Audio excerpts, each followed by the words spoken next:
Welcome into Bobby Carpenter Show. And my goodness, we have our old friend back, released from the Woody Hayes, hanging out now somewhere Jacksonville, Circleville. No one knows all the vills, all around. We get to welcome in our guy, Mr. Anthony Schlegel. How are we doing today, sir? Brother, it's great to be back. It's been a blessing. Yeah, I'm in Circleville, Ohio, around town, Pickaway County.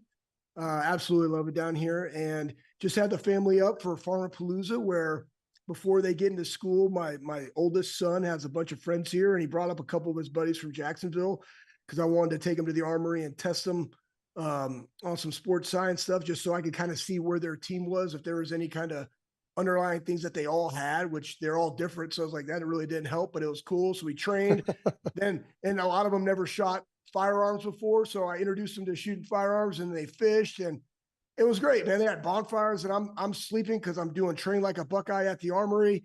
And so I'm like, I got to get to bed. And all of a sudden I hear like, hey, we're going to start a bonfire. I'm like, go Bucks, like have at it. And they did.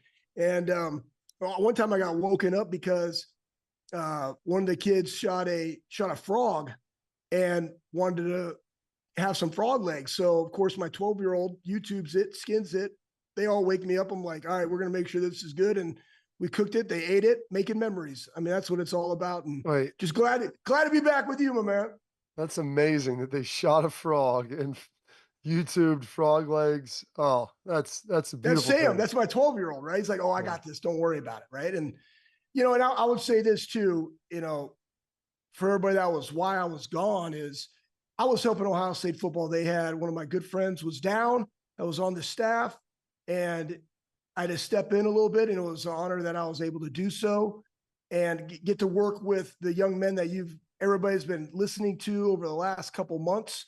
And it just was not be appropriate for me to be talking about them, but I have a great perspective. And it was awesome to be next to Coach Mick and the great strength staff that they have, but also to be able to watch the coaches, but more importantly, being able to be around the young men that everybody should be very, very proud of, that represent the Ohio State University and the great state of Ohio, because I absolutely love them. The brotherhood is as strong as ever, which were some of the things that you and I talked on this show last year, Bob, about this. And I'm like, I tell you what, man, it resonates to me in the brotherhood as to where it was with us. Like, I mean, that's what I see. That's what I was able to see on a day-to-day basis. And I cannot wait for this camp to get started. Absolutely. And it's interesting now in this NIL world, transfer portal world, where everybody thinks like, oh, it's going to destroy the locker room. And there was an interesting quote from Mac Brown, who longtime coach at Texas, now back in North Carolina. He's around Tress's age, and he's got a unique perspective. And I was talking to him on Sirius XM one day, and he goes, honestly, this is the happiest locker room we've ever had. He's like, in all my years of coaching, he goes, because the guys don't want to be here, they just leave. He's like, and you don't want all that, but you don't have people that are there like, well, I have to sit out and there's this and that. So guys just leave. And so the guys that are there want to be there, and they want to be there for the right reasons. And so I think you're seeing that here. And we'll get into some more of that, Schlegs, because we've got two great examples of it. We've got the Styles brothers coming up. Lorenzo first, then Sonny, and Lorenzo was at Notre Dame, transferred back. Both Pick Central guys. You got Jack Sawyer from Pick North, Ty Hamilton from Pick Central. A lot of Central Ohio guys, and so kind of what that means to them in that brotherhood and how all that works. They've got camp starting up on Thursday. So we'll get into that. We've got our tailgate talk, questions from listeners brought to you by Garage Beer. But first, they have Big Ten Media Days. I believe it was Jack Sawyer, Emeka Ibuka, and who the third? Oh gosh, was it G? No, it wasn't G. It was oh goodness, it was another defensive guy, I want to say. Tyleek? No, it was. It'll come to me in a second. It was Jack. It was I want to say a defensive back. Probably either. It's probably Denzel. It wasn't late. It wasn't Lathan. I thought that would be it. We'll get into that. I saw Denzel. Yeah, man. No, it was Denzel. You're right. Good job, Schlegs. Locked on. Denzel Burke was there. So those three guys, and very honest dudes. And honestly, everyone but Emeka, both Denzel and Jack had been on the program. Maybe Emeka here at some point in time, but they have the Big Ten poll that comes out where the media ranks, votes who's going to be, first and second. Only two teams receive first place votes, Ohio State and Oregon. Ohio State receiving 21 first place votes, the favorite to win the conference. Oregon second, Penn State third. Michigan, Iowa, and USC coming in at 6th. Is it possible, Schlegs, for there to be more pressure on this team? Ryan Day has talked about it. Every person that talks to me when I interview is Ryan Day on the hot seat. Is it pressure this, pressure that? I'm like, the head coach at Ohio State. Like, there's always going to be pressure. Like, I don't know. Pressure is a privilege, and we've heard these guys talk about that. But I don't think that this kind of changes anything that you would have expected. Not from a poll. They Yeah. already have the expectations already. And again, they had the expectation to be the very best in the country when they all decided to stay. And that's what everybody, I think sometimes, like, as you lead up, is it starting to build? No, man. They've been living with this expectation since after the season, and they decided to stay. They want to rectify it, man. There's a reckoning coming. And that's even in the weight room, man. Not revenge. No, there's a reckoning, right? And here's the deal, man. Leave no doubt, take them out. Like, the mindset has to be different. And this is what happens when you have veteran guys on the team. It does not have to be close. It does not have to be close. Leave no doubt, take them out every single play. That goes into the winter conditioning. It goes into the summer conditioning. That leads into camp. But that happens when you have a veteran team that wants to be able to go out there week in and week out and show what they're capable of doing. And so Ryan Day knows what he has in the room. The guys know what they have in the room. They're working toward it. And now comes the reality of camp. Let's freaking go. I mean, Schlegs, I thought for sure when I dropped the reckoning and I said not revenge, the Doc Holliday quote I feel like was lost on you, which is very, very disappointing because you're the guy. I mean, you're Captain Tombstone himself. I thought you were going to give me an "I'll be your Huckleberry." Like, what are we doing? I knew that's exactly where you're going, but I wanted just to make the point that the mindset that I was able to witness about these young men in there, along with their coaches, and the urgency in which they coach and the urgency in which they train and have attention to detail that I know guys have talked about, that is a little bit different. And again, one thing that we've had in the past is you've had some attrition of guys that didn't stay their entire career. Now you have guys that are staying. One of the reasons that Michigan was successful last year was they had 44 seniors on the team. It's a very, very heavy senior-led group of individuals that know what it takes because they were there when what they had didn't take. So now they know what they have to rectify. They're training accordingly, and now you got fall camp coming up. And that's what I am the most excited about, is actually watching this play out in color, right? In person. Absolutely. Well, we're going to talk to two of those guys. We got Lorenzo Styles here coming up next, followed by Sonny. Sonny, you're going to want to stay tuned to hear what they have to say right here on the Bobby Carpenter Show.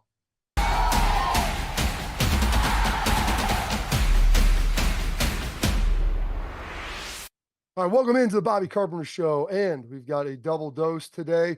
We've got both the Styles brothers. We're going to have Sonny coming up next, but first we have Lorenzo Styles, Pick Central graduate here from Central Ohio, started his career Notre Dame, now with the Buckeyes and doing some big things. Lorenzo, how's this summer been going for you, man? Summer's going really well. It's going well at me as an individual, but together as a team as well. We've grown closer, so excited for fall camp to start up. Lorenzo, I want to ask you this because you just brought up something. One, how is it going well for you individually? And then two, expand upon the brotherhood, the team, and like how some of the things that you've done in that training have brought you guys closer together. I'll start with myself first. So I think Coach Day talked about it a little bit, but I think I'm going to get to be a little bit more dynamic this year. Last year I redshirted, so this year I'm really up. I'm ready to make some plays. Whether that might be on offense. I know Coach Day and Coach Kelly were talking about me a little bit there, as well as the nickel, doing stuff in that dime package, nickel rotating in with Jordan Hancock. We got a great secondary right there. And it's honestly just learning the defense and learning what my assignment is and how to execute that at the highest level for the team. Also, like, working out wise, I feel like I'm in like some of the best shape I've been, like numbers wise. I've been testing really well. Coach Mick, all the coaches, Coach KP, they've been getting me right this summer. And then looking at the team, talking about those workouts, we've been through a lot together. We've been through some hard stuff. And I think all that adversity we've been through in the workouts, I think that's going to translate over to the season because there's going to be some tough times, and that's when we have to really buckle down and go hard together.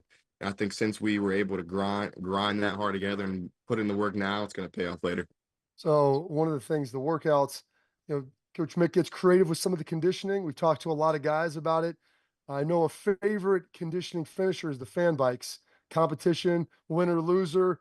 How do you feel like you do on the fan bikes? I've heard that some of these guys are pretty elite. And who's the guy you typically go against the most, and how you like that?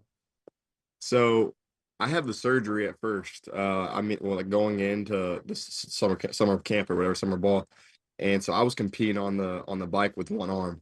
So that was tough. So I was still trying to compete, put numbers up, and I was still getting some wins though. I was still getting some wins, but now I'm all the way back. So I was going through some comp. We had our bike sprint tournament. I ended up losing in the final 8, so that kind of hurt a little bit. But I feel like I was competing real well. That kind of kills your legs just because you're going so hard and I'm almost out of breath, couldn't breathe. So it's definitely a way to get us in shape for sure. So that's the beauty of it that I don't think people understand, and they don't put a lot of stuff out there about Ohio State football and what they do in the weight room, which I love. And people don't need to see what it is. It's about you guys. But Yeah. the competition aspect, even though you're injured, guess what? You're still competing. Yeah. And tell me a little bit about like when that's going down, right? So you guys might have 3 guys on the bike. What is Coach Mick telling you guys when you're resting? Tell everybody like what that is, right? So it's not just about you going, it's about what's next. What is that, Lorenzo? So at first you got it like the posture you have, like you always have to be ready to go. You can't be bent over. You can't be everyone's hurt, everyone's dying, but you have to be ready to go. I think it's also motivating your teammate. Even when you're really tired, you gotta be there to support your guy and tell him to push himself and go as hard as you can go. So we do these things. So we have squads. So it kind of matters like for the placement, like where everyone on your team places and how well they do, because then your squad gets more points. So even though you might be tired as heck, you gotta tell the dude to push himself so you guys can win together as a collective group. Yeah, it's pretty amazing. It's fun watching the pods. I know they're getting really competitive. Guys go back and forth. I get your pod captains and everything, and guys are diving in on that. You mentioned the shoulder, surgery going at it with one arm. I know a lot of guys, so they've been getting into golf. Like if we kind of caught that golf bug. I know Lathan talked about it. He said he was terrible, but he's working at it. I mean, what are some of the things you guys have been getting together in the off season? One thing we've been doing a lot, like outside of the football space, something that I enjoy, we've been playing pickleball. So I've been playing with the guys probably played like 3 or 4 times this summer. And pickleball, it gets competitive, but it's kind of better than like you see dudes sometimes get hurt with like basketball. Like I think golf and like pickleball and stuff like that, where it's a little less toned Yeah, down, but you still get old people better. sports. So that's what I you're would say talking old about. people, yeah, where it's still competitive, but it's not as taxing on the body. And do you know all the rules to pickleball? Like, I mean, are you frequently getting in the kitchen when you should not be? Like, do you have like a certain Hitting specialty serve? Can you spin it a little bit? Do you watch film on like high elite people playing pickleball? Do you have your own paddle? I do have my own paddle, so Big time. most of the guys don't have paddles, so I made sure I got some paddles for the guys. I'm not on that elite level yet where I'm getting those $100 paddles. I still have like the cheap ones, like $30, $40 ones, but they will work. But I've been learning the rules a little bit. I started playing last year, and I've been trying to before I wasn't able to play for a little while, so I was just watching film, visualizing how I'm gonna beat up on some of these guys when we get a chance. So I've been playing pretty well on the pickleball court so far, so going good. nice. That's tremendous. So do you play? I mean, your dad, obviously former athlete. I mean, is this like a family affair? You playing with Sonny? You play with your dad? I mean, were you playing with just the other guys? What are we doing? Where are we going with that? Well, so I would say for me, like a lot of the DBs are really close. So we do a lot of things together. So that's who I was with Lathan Ransom. You should see Davison. We call him Oh, IGB. IGB goes all in. He gets the headband on. He has the fit. Like he has all the stuff when we go out there. Caleb Downs was out there. We have a lot of miles. We have a lot of guys come and play with us. So it's always a good time. Hey, talk about that BIA room. You know, I think you mentioned it earlier. It's a very, very special, very, very close group, very competitive group. And just tell everybody how you can have that type of bond and competitiveness, and everybody's still fighting for positions and playing time, but yet you can still go out there and have fun and these different experiences with each other. Because I don't think regular people, I don't think Yeah. people that are out there outside of the building understand that. So like here at Ohio State, I mean, it's really a merit-based system. So like like the best players are going to play, and I truly believe that. I believe that everyone in our room believes that. So the work that you put in being able to enhance yourself enhances the room. So you have to be able to find where you add value at. And I think us like being able to hold each other accountable, because there's times like when we're talking those bike sprints where you might get beat up in a workout and you're ready just to go home, and someone's like, "Oh, now we got to go watch film. We got to do this," or etc. So I think having the accountability aspect, I think that's what holds BIA together, and then also like just the love for each other and the love for Ohio State. Um, this we try to kill all that selfishness, and everyone has to find their own role and create that, and then go from there. Talk a little bit about your relationship with Jack Sawyer. I didn't realize this. You know, he's a Pick North guy, but he said you guys grew up playing, baseball together, some travel sports. I mean, have you guys always been pretty close? Me and Jack have been friends since we were probably like 7 or 8 years old. So me and Jack go way back. We have a bunch of other Pickerton guys. Max Monaco is another guy I've been friends with for a while on the team. Ty Hamilton is another guy we played on like on our it was called PYA. It was like that local our local team around there growing up. So me like specifically me and Jack, I would say Jack's probably my best friend on the team if I'm being honest. Outside of that BIA room, and me and him been through a lot together, just through baseball, playing football together, always competing, being rivals growing up, or just going at it. And that's one dude I love a lot. I give a lot of like when I came to Ohio State, he helped my transition a lot because it was tough coming to a new place, finding my way, and he was definitely helped me navigate that. All right. Well, before we get you out of here, we got your brother coming up next. Something that was really cool that you did. We're going to talk to him about it too, because he did it last year. Because he was, when he was here as well. The Huckleberry House and what you guys do in the part of that, helping prevent and bring awareness to teenage homelessness here in Central Ohio. Yeah, looking at the Huckleberry House, we've been working with them for the last 2 years, and they're just trying to work on the fight against youth homelessness. Looking at homelessness, like especially kids being in situations like that, they were born in situations like that.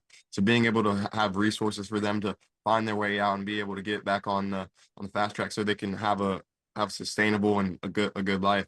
So we just try to do our part in really helping the youth. Me and Sonny, that's something that resonates with us a lot. Really like looking at kids. We do try to do mental health speaking for the youth. We try to do like football camps, things of that nature, just because that's a really vulnerable community. So being able to try to give back to them and help them have the opportunities that we were fortunate to have and be in the position we are. You're one of the best. We really appreciate you taking some time with us. Enjoy the couple days off here before the start of training camp, and I know you guys are excited to get that room rolling. No doubt. Appreciate it. I'll see All you right, guys. see you, man. Coming up next, we got Mr. Sonny Styles to join Bobby Carpenter's show. Coming up next.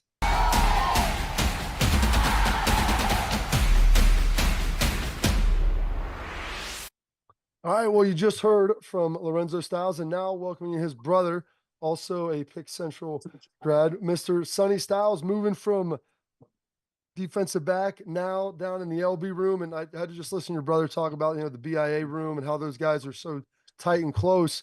When they booted you down with the big dudes down in the box, like, are you still allowed to hang out with those guys now on the weekends? Yeah, we still hang out a little bit. Yeah, I got to hang out with some of the guys this weekend actually, but still got some BIA running through my blood. So you said you were up doing a little boating this weekend, and you're a Central Ohio guy. They've got a little bit of water here. You got Buckeye Lake, Alum Creek. So we got some of the DBs kind of cruising around, doing a little boating action. Yeah, a little boat action. It was cool. Nice enjoying the last week before camp before we get going to work. So how has this last summer been for you? I mean, you've had a lot of transition, right? So in spring football, you go from safety to linebacker. And then, the best part about that is when you have James in the room who's been there and done that, and then you also get to see the things that you need to work on. What were some of the things that you wanted to work on before going into camp after that spring football? I think the biggest thing I noticed after spring was just footwork, and I think that's anyone who plays linebacker can always get their feet better. But I think that was a big thing I noticed. Kind of working on my eyes. Being safety to linebacker is a little different. It's closer, it's happening faster, so your eyes got to be even sharper. So that was something to work on. I like trying to pick Cody Simon's brain. He's played a lot of ball, so picking his brain, seeing what he's looking at in different plays and what's making him react so fast. So those are kind of the two main things I wanted to work on. Strike power and all that stuff is huge. I think I got pretty good strike, but you can always work on pad level, hands inside, things like that. But the biggest thing was feet and then eyes. What's that? You mentioned Cody, and I think we had Mitch Melton on. I think he called him Cobot or Cody the Robot or something, because he's just so like locked in. His dad's a West Point guy, but What's that relationship been like? Because he's the veteran guy in the room, played a ton last year, really smart guy, as you know. I mean, how much has he helped you? Yeah, he's helped me a lot. And Cody's got one of the most respected guys on the team. I think guys respect the way he carries himself, the way he works. And even though people say he's super serious, he's a funny guy too, though. He's not like super uptight or anything like that. He makes jokes. He's just like the rest of us. He's just really about his work. And yeah, that relationship for me, I've been trying to soak up information. I'm like a sponge. He like I said, he's played a lot of ball. We got a young linebacker room. I think he's the only guy in the room that started at linebacker. I'm pretty sure. Yeah, I think he's the only guy in the room that started at linebacker. So he's the vet, carrying the most plays in the room right now. So I think we're all trying to kind of soak up information from him. I noticed this too from spring football, and then until I stepped away. But I saw you watch him because every time in the line you guys were next to each other or right behind him. And you're right, Cody handles his business in a different way. That's authentically Cody, being a Jersey guy. God love him. But I saw that carry over to you, and honestly, I just watch your development, and I applaud you for the work that you put in because I got to see it firsthand. How is that in that room, being a young guy, as you go talk to those other freshmen? Does that put a little bit more on you about how you're handling your business maybe a little bit differently now from watching him? And if so, what are some of those intricacies that you've taken from his professionalism now to yourself leading into this camp? Yeah, I think switching to the linebacker room, I think Cody helped me with my leadership in terms of kind of being able to hold guys accountable, but doing it in the right way. You know what I mean? Yes. Sometimes you're trying to hold guys accountable, and then it gets to a little pissing match when you're arguing with each other. I think Cody does a good job holding guys accountable, and people respect him in the way he does it. So I think he made me a better leader in that aspect. And then I think seeing Cody come in every single day and do the small, little, minute details that you don't really pay attention to, I think that helped me in my leadership as well. So I think Cody really helped my leadership huge this offseason. And I applaud him for that. I respect him. So yeah, I think he really helped me in that department. Oh yeah, and one of the big elements of that, I know you guys got your pods, you've got winner loser, Mick is grading everything, keeping score with all of it. And I love talking to the guys about the fan bikes because it's a fun workout that everybody really, really loves. So we'll throw that out there. And your brother said that he finished in the final 8 in the fan bike tournament. Now, where did you finish in this? I lost in the final 8 too. Oh, come on. Yeah, everyone.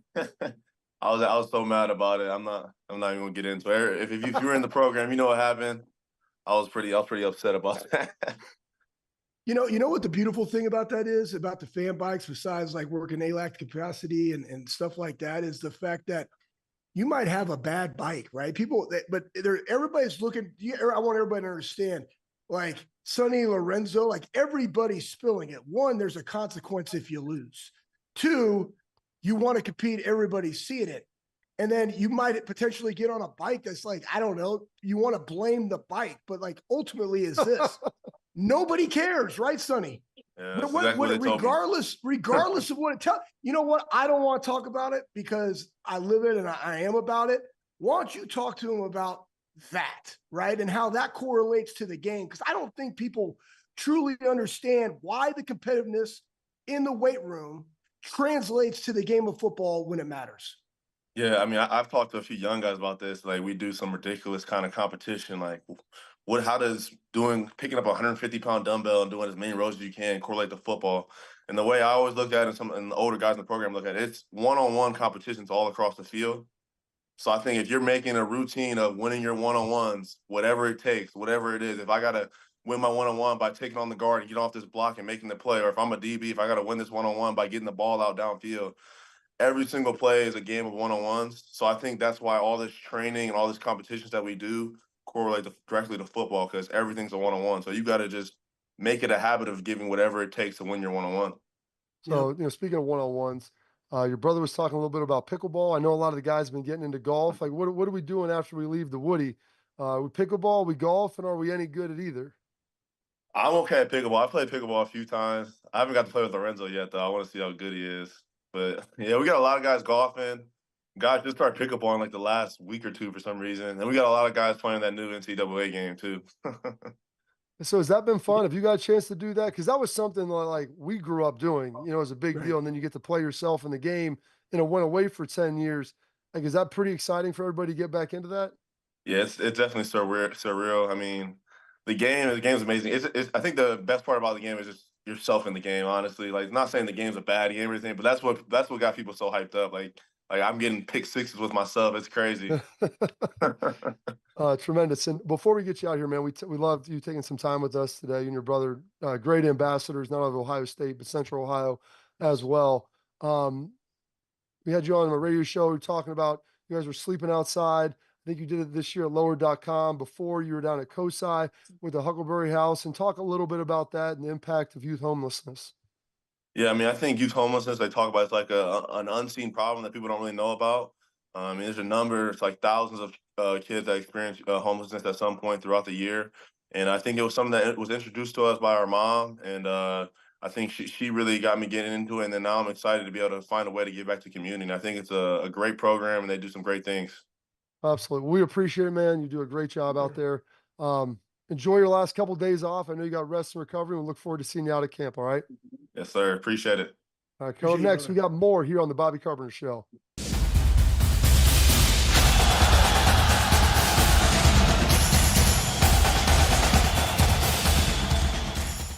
All right, welcome back in. And my goodness, those guys were very impressive, both Sonny and Lorenzo. Great, great ambassadors, not only Central Ohio, like I said, but Ohio State as well. Tremendous young men. So very privileged to have them here. I'm sure one of those guys will be representing Ohio State in media days in the coming future. But Big Ten Media Days just wrapped up. And Coach Matt Rule, Schlegs of Nebraska, had some interesting line with the new 12-team expanded playoff called the Big Ten, the NFL of college football, and they should get 4 of the 12 spots basically every single year. Now, I think that they'll always get 3, but 4 is a pretty lofty ambition. Do you feel like that's correct? Well, I'm going to disagree with him in this. I think the SEC and the Big Ten are the NFL of college football. And why is that? I just think it means more. I love what our president or our athletic director said about it. At some point, every time you go out, you got to show out. And if you're not putting the resources in did Ross Juicy Stewart J, say Juicy yeah, J? He didn't make a Juicy J reference. I just made it for him. But here's the deal, right? If you're a dirtbag type of team that doesn't want to invest in it, why are you in the freaking Big Ten? Especially if Matt Rule's going to go out and say that you're the NFL of college football. I mean, it has to mean more. And if your fan base doesn't want it to mean more, then guess what? GTFO. So that being said, I think the SEC and the Big Ten, and Matt's coming from an area to where he coached in the NFL. And I think part of that is the day-to-day operations and mindset of a player and of the coach of what is required to be a professional. Now you add in NIL into the mix. Yeah, you are a pro. You get paid to go play football and to go out there and represent your university. Yes, you still have to go to school, but the reality of the situation is they're professionals. So I think the SEC and the Big Ten are in that group. I'm excited to see teams get thrown out of the Big Ten at some point because we want great competition. If that is the case, then yes, you will get 4. Your point, Bob, right now, probably 3. And there's 4 teams that could potentially do that. There's some underlying things, but right now you got Ohio State, Oregon. Who's potentially the other one? I would say probably Penn State because they have Ohio State at home, but their other games aren't necessarily like that difficult that they have. Yeah. So that's kind of one. And then Iowa probably be the 4th, right? Because they got OSU and then they got Wisconsin at home, Nebraska at home, no Oregon, no USC, but their offense has always been terrible. Great defense. So to that stat that you read, all the top 5 teams, great defenses. For Iowa, it's just, can you actually like have a semblance of a decent offense?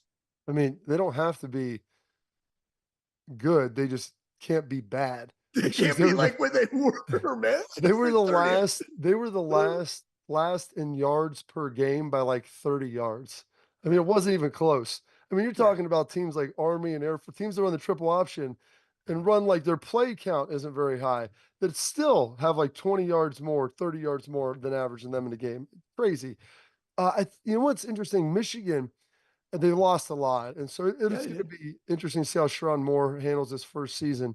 But they have a very difficult schedule. I Yeah, think they do. if they ended up like 9-3, and I think they play Texas. Like, let's just say, for They instance, that do. they beat At the big Texas to house. open. Yeah, beat Texas to open the season. If they did that and then like lost 3 Big Ten games, I think they're a team that could be that fourth place team that would get in there. Because if you have that big non-conference win against another playoff team from one of the big two conferences now, like that, it's going to be hard to overlook that. And then I think also the team with the biggest delta, Schlegs, I mean, you're a business guy, the biggest uh, variability in what they could be, I think, is USC. Like, I For know sure. Iowa is going to probably win 8 or 9 games. 10 might be a stretch, but I know they're not going to win 6.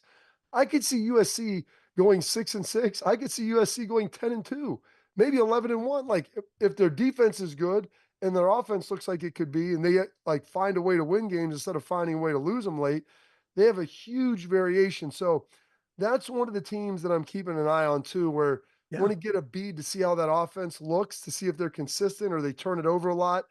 And then if that defense has gotten any better, because that That's was the the thing. problem. They couldn't stop it. I mean, they couldn't do anything last year. Yeah, yeah, Coach Lynn. Coach Lynn's coming in on a defense. Yeah, I think I agree with you, Bob. I think Lincoln Riley is always going to have a great offense. That's what he does at a high level. And they got really good skill position. But can they have a defense that can actually stop somebody? That's the biggest question. Well, and you know this, it's complementary football. Like, For sure. you don't want to be putting your defense out there. Yeah, you may go have 500 yards of total offense and score 5 touchdowns, but you also threw 2 interceptions in your half of the field. So while you put up a lot of points, you also put your defense in some bad spots. So the complementary football, some of the things like that, like those are some of the things that I'm going to be interested to see if Lincoln Riley can be actually a head coach and not just that offensive coordinator. That's a great point. And I think, you know what, You from what make I was good able points. to witness, I know you do. I think that that's one of the greatest things that's transpired at Ohio State is the fact that you have Chip Kelly there, somebody that Ryan Day unequivocally trusts to run the offense, that allows Ryan to take more of a 30,000-foot view, develop coaches, be in every single moment of the game, while also giving other guys autonomy to go do what they're paid to do.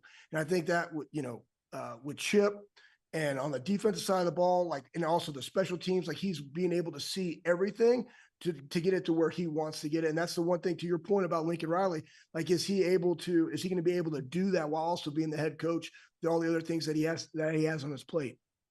Absolutely. We will find out here shortly. But up next, we got Tailgate Talk brought to you by Garage Beer, where we answer your questions here on the Bobby Carpenter Show.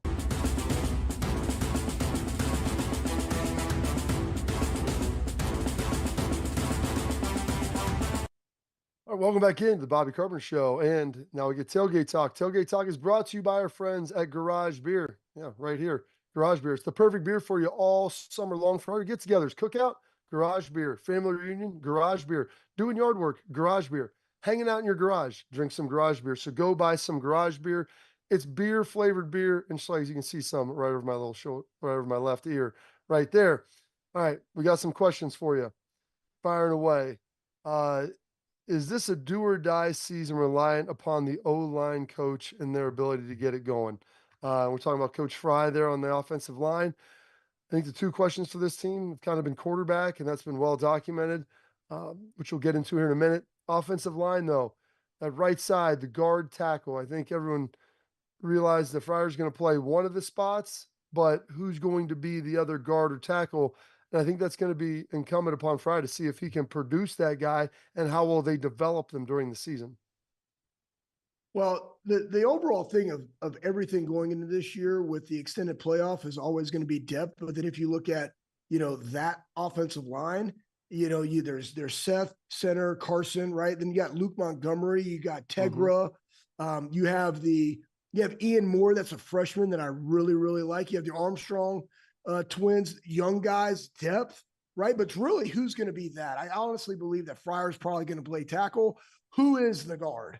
And that's kind of what's up in the air. But again, when you talk about development, guys, we're going into a thing where you're going to play 12 games, you're going to play a playoff. So you have to have depth, and you have to have depth that you can count on, because you're always going to have something. So it's, how do you develop the depth, but also who's going to be that guy that wants to be an alpha, wants to be a mauler? Like, that's what kind of Donnie is. Donnie's kind of that guy. Yep. That's what we want to see at the other guard spot too. right? Because you have two potentially really talented centers. I want to see who the mauler is going to be. That's what I want. And it's not do or die, guys. It's not do or die because you also forget this. You got a guy named Chip Kelly that knows how to run offense. Yeah, absolutely. And Chip's as good as anybody about putting guys in positions that be successful. So you're not going to, whoever's starting a guard or tackle, however that looks, you're not going to ask that guy to do something he can't do well. You're going to find ways to tailor that offense, to tailor the blocking to whatever the strengths they have while trying to hide some of their weaknesses. Another question coming in, huge Devin Brown fan. Do you feel he's been given a real shot, or is it going to be Howard simply due to NIL? With how well Devin Brown did, I guess, at the Palmer camp, I know he's putting in the work. And everybody kind of, thinks like, with NIL and Will coming in, that it's a foregone conclusion. I don't think that that's the case. I mean, the coaches are entitled, they owe it to the rest of the team to play the best player at that position, regardless of what NIL looks like or anything else. And you can't fool the room. Those guys are going to want to see the best player out there. I think Ryan would probably like to name a starter midway through camp, probably 2 weeks in, but that guy has to reveal himself. And I know that he's praying that one of those guys separates and so that everybody can see it and the decision is easy. Yeah, you saw it even in the spring football, right? JJ as a wide receiver, I mean, it's put him on the shelf, guys are saying, right? Yeah. It's the same thing with this one. I mean, and I want everybody out there to know NIL, right? That's pennies, right? We're talking about like TV, like that's nothing, right? We want to acquire talent. They do it in the NFL all the time, but the best player is going to play, just so you know. Now, there might be a little discrepancy between a guy that I'm paying $10 million in the NFL and a guy that's, making league minimum that's potentially better. They're going to probably pay the guy that's making $10 million. Okay. But I'm going to say this, with what these guys make, guess what? They're going to play the best people, because why? Ryan Day's job's on the line. The coaching staff's job's on the line. The players and everything they came back for is on the line. They want the best dude to play. And I'm with you, Bob. Guess what? Right? Sure, get off the pot. Let's set ourselves up that I'm the man. That's what I want to be revealed. Whoever it is, I'm that alpha. Go lead this team. I don't care who it is, but to your point about Ryan, he wants to make that decision early. Yeah. Lastly, Deshaun Foster, first-time head coach, Schlegs, a guy that's around our age, UCLA. Usually coaches open up, nice long, like 5 to 10 minute monologue. His was like a minute 15 of just, we're really excited. We're UCLA. We're at a school located in Los Angeles with USC, and we're joining the Big Ten. It was about a minute and change of a little bit of, I wouldn't say incoherent rambling, but there was really no point to any of it. It was pretty amazing to kind of watch. I had to go back and watch it again because I was just so overwhelmed that I wouldn't say underprepared, but usually have a little bit of something to say. Yeah, I mean, it reminds me of some other people from California, right? It's like, I'm so excited about the excitement that's exciting. Yes. About the excitement we have. Hey, matter of fact, there's two teams in LA. We're from LA. It's UCLA, but I want to make sure everybody knows that we're from UCLA and LA. That's where UCLA resides, and we're excited about the excitement of being in LA with exciting things happening. Here's the deal: he wasn't prepared. You're in the Big Ten now, man. I hope that you're more prepared come Saturdays than you were at the Big Ten Media Day, because he just walked out there. I mean, honestly, Bob, you could walk out there and say, hey, Bobby Carpenter, you're up. You're the keynote speaker, man. You can rattle crap off all the time. If you're the head football coach, just talk about your value proposition. Talk about your guys. Talk about your culture, because you're spinning that every single day. Who cares? But it's like, we're excited about the excitement and the excitement about it. But here's the thing, Schlegs. I mean, do they talk about that every day? If you can't just go to it, that would lead me to believe that maybe that's not something that you take for granted, that like at Ohio State and other programs, you're doing that all the time. I don't know if they are. Like, we'll see. They got an uphill battle. Chip Kelly came over from there. I know that I don't know how much it actually matters to the people out there. I know the players and coaches it does, but as far as university and the fans, we'll see about UCLA. But definitely an interesting opening statement there, and welcome to the Big Ten, if you will, for Deshaun Foster. All right, coming up, we'll close up the show. Hulkamania visiting Detroit. Oh, we'll have to see what happens there. Find out next on the Bobby Carpenter Show.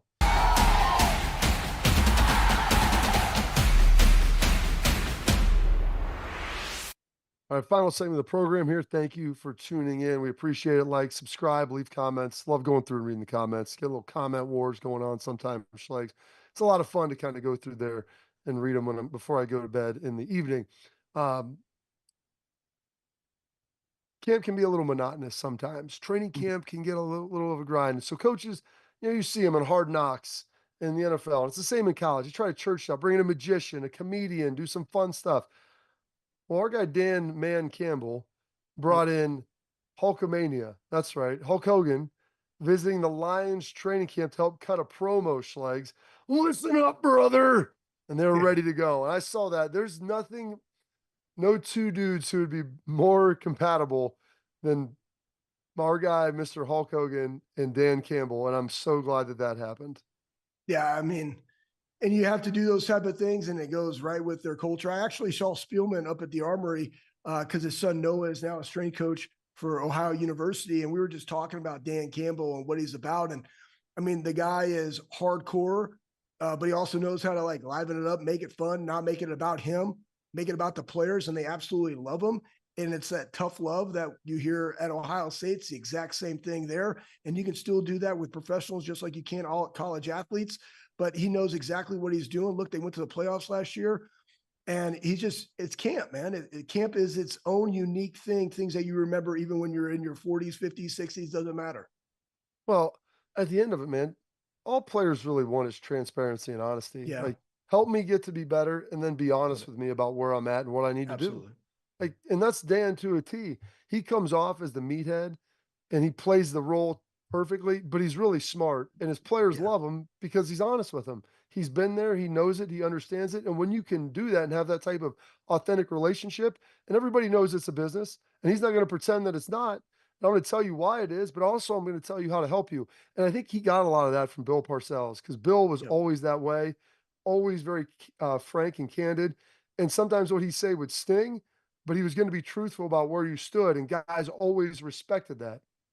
Yeah, I'd rather have a truth teller than somebody that just, beat around the bush and didn't give me the information that I need to know to be able to have a career, to have a profession in the NFL. And that's, again, one of his greatest attributes and why guys want to play with him. And he also thinks about them. He knows what camps was like. So let's go get somebody like like Hulk Hogan, and let's do a little promo video.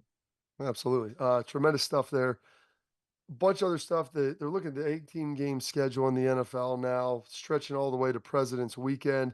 Got college football season going to be incredibly long. It's, you know, is there ever, is there a chance that we'll ever see too much football in America? It's like that it might get, people might get bored, not bored of it, but just be inundated too much.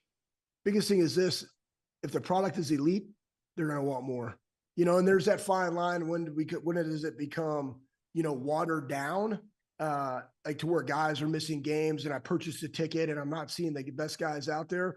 I mean, you could go to 18, just eliminate a preseason game, go to 2 and then play 18. But the biggest thing is then you're going to have like the injuries, right? You're adding another game, and it's not really the contact injuries. It's more the soft tissue injuries that hold people back because you don't have the guys in the building all the time in the NFL like you do in college football. I think right now in college, you have a good little balance with the 12. And in the NFL, it's all about making more money that should be distributed to all the players. Absolutely. Well, Schlegs, we appreciate you coming back, man. I was excited to have you on here today. Great show with the Styles brothers. Covered a lot of ground. We appreciate it. Folks, thank you for tuning in. Keep on watching. Keep it locked in here on the Bobby Carpenter Show. Make sure we tune in next week as camp is starting, and it's going to be a good season.